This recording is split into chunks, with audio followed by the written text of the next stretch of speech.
أعوذ بالله من الشيطان الرجيم. بسم الله الرحمن الرحيم.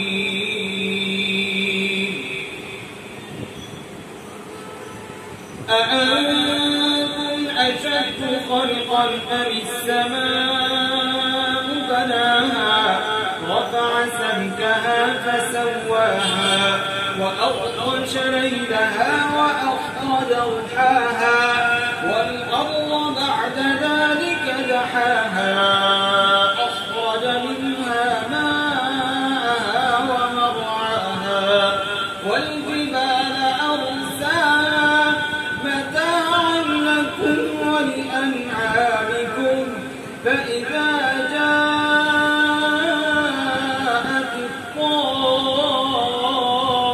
الطامة الكبرى يوم يتذكر الإنسان ما سعى وبرزت الجحيم لمن يرى فأما من طغى وآثر الحياة الدنيا فإن الجحيم هي المأوى وأما من خاف مقام ربه ونهى النفس عن الهوى فإن الجنة هي المأوى.